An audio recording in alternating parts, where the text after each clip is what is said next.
자, 그러면 이런 전반적인 오프라인 유통업체에 부는 디지털 기술의 바람은 어디를 향해 가 있느냐? 결국 오프라인 기업이 온라인을 온라인 기업보다 더 잘할 수는 없거든요. 한마디로 말하면 이마트가 쿠팡보다 마켓컬리보다 온라인 앱을 더 잘 만들 수는 없어요. 월마트가 아마존보다 앱을 더 잘 만들 수는 없다고요. 그들이 잘하는 건 오프라인에서 거점을 기반으로 오프라인에 있는 사람들에게 쇼핑 경험을 오프라인에서 제공하는 걸 잘할 수밖에 없죠. 다만 중요한 건 그 오프라인이 예전과 달리 오프라인에서 끝나는 게 아니라 온라인과 하이브리드가 이루어진다는 거죠. 처음에 제가 소개했던 쇼루밍을 생각해 보세요. 쇼루밍은 오프라인에 와서 아이쇼핑만 즐기고 물건은 스마트폰으로 하는 거거든요. 그렇게 하지 않도록 만들어야 된다는 거죠. 그렇게 하지 않도록 만들려면 오프라인 그 쇼핑 경험 그 자체가 온라인과 하모니를 잘 이루어서 온라인과 오프라인을 넘나드는 오프라인 쇼핑 경험을 제공을 해야 된다는 겁니다. 그게 오프라인 기업이, 오프라인 유통업체가 살아남을 수 있는 방법이죠. 그런 측면에서 보면 오프라인 유통사에도 기술을 기반으로 어떻게 하면 새로운 혁신적인 고객 경험을 제시할 수 있을까에 대한 고민을 끊임없이 하고 있습니다. 대표적인 것 중에 하나가 오프라인 기업들은 아무래도 상담들이 많죠. 그래서 고객 상담을 어떻게 하면 AI를 통해서 해결할 수 있을까?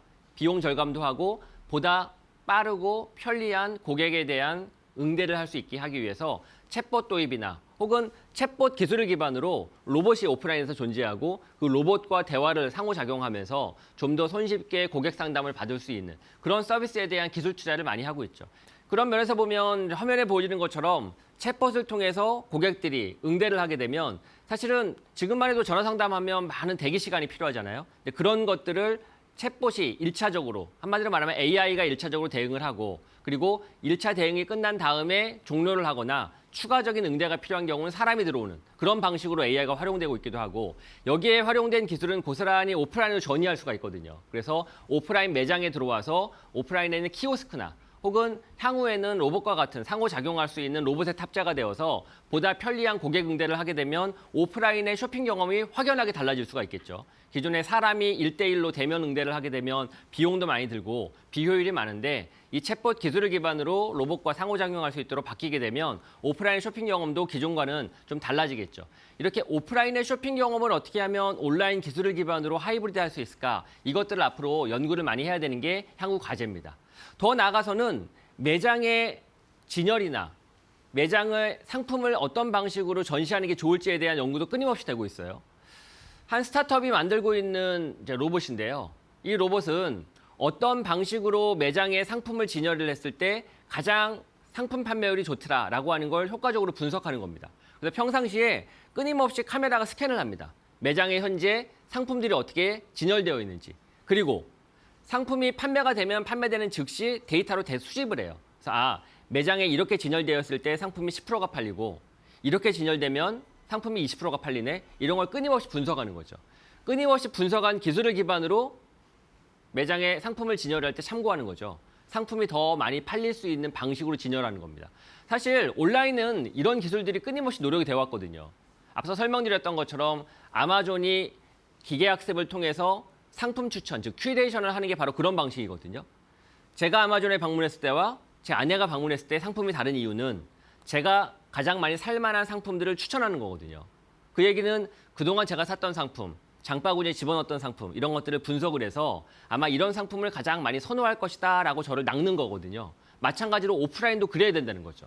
근데 오프라인은 물리적으로 온라인에 비해서 데이터를 수집하는 것도 한계가 있고 또 진열하는 방식에 있어도 제한이 있다 보니까 온라인만큼 그런 큐레이션을 하기가 어렵죠.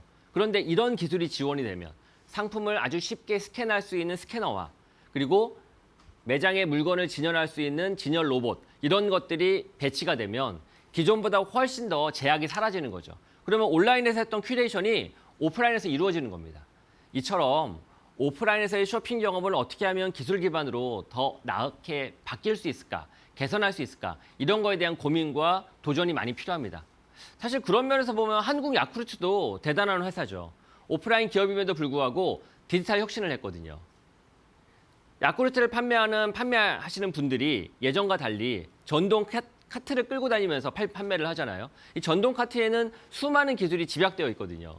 GPS도 내장되어 있고 또한 전기로 가는 전동차이기 때문에 그 안에 수많은 전자장비가 내장되어 있어서 내 스마트폰 앱을 통해서 야쿠르트 이 위치도 확인할 수가 있고 그리고 바로 주문도 낼 수 있고 그래서 상호작용할 수 있도록 구성되어 있습니다. 야쿠르트 카트와 그 카트의 위치를 실시간으로 데이터화시키고 그리고 야쿠르트를 필요로 하는 소비자들이 내 스마트폰 앱에서 야쿠르트 전동차의 위치를 확인하고 그걸 주문을 낼 수가 있다고요. 내가 직접 매장까지 가지 않아도 찾아오는 매장이 되는 거죠. 한마디로 말하면 움직이는 매장인 거죠. 이런 움직이는 매장을 기술로 구현한 겁니다. 그런 기술로 구현한 새로운 서비스가 고객들에게 새로운 경험을 제시한다고요. 한국 야쿠르트가 이런 전동차를 개발을 하고 이와 관련된 다양한 서비스 혁신을 만들기 위해서 다양한 기술 투자를 했다는 거죠. 근데 그런 측면에서 오프라인에 있는 기업들도 생각하기에 따라서 다양한 방식으로 쇼핑 경험을 제시할 수가 있다는 겁니다. 그리고 오프라인에 있는 매장에서 또 다른 혁신 경험을 제공할 수 있는 방법 중에 하나예요. 화면에 보여지는 이 비콘은 매장에 설치를 해서 오프라인에 방문한 방문자들이 누구인지를 자동으로 인식합니다. 그리고 매장 점주는 지금 매장 바깥에 지난주에 방문했던 단골 손님이 왔구나도 확인할 수 있고 매장에 들어오게 되면 매장에 있는 비콘을 통해서 내 스마트폰 앱이 실행이 되고 그 앱을 통해서 주문을 할 수도 있어요. 매장과 내가 연결되는 거죠. 예전 같으면 매장에 들어오면 매장 점주는 얼굴을 보고 단골 고객인지 아닌지 알 수 있었거든요. 그리고 기억을 더듬어서 이 고객은 김치찌개를 짜게 먹는지 김치찌개를 싱겁게 먹는지 이걸 알 수가 있었죠. 기억 못하면 사실은 그 고객에게 제대로 된 최적화된 서비스를 제공할 수가 없다고요. 반면에 이런 비콘을 활용하게 되면 매장과 소비자의 스마트폰이 상호 연동이 되어서 자동으로 알 수가 있다고요. 그래서 매장 점주는 이 고객이 지난주에 온 고객인지 아닌지, 한 달에 몇 번 방문하는 고객인지, 오게 되면 항상 파스타를 시키는지 스파게티를 시키는지 확인할 수가 있다고요. 상품에 대한 검색과 상품에 대한 결제와 주문이 스마트폰에서 온라인으로 이루어지는 거죠. 이게 바로 오토라고요. 그러면 고객은 도망가지 않죠. 오프라인에서 아이쇼핑만 즐기고 쇼루밍이라고 스마트폰으로 다른 가격 비교를 해서 다른 채널에서 구매하는 게 아니라 이 매장에서 구매를 하게 되겠죠.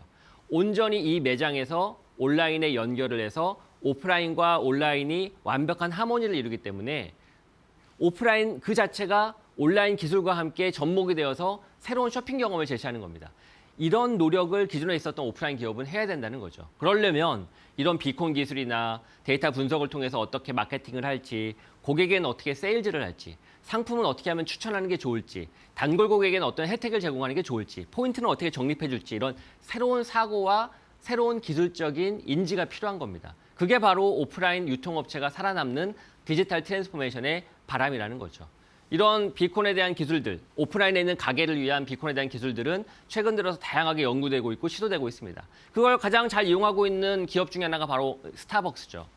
스타벅스의 사이렌 오더 같은 것들이 바로 그런 기능이거든요.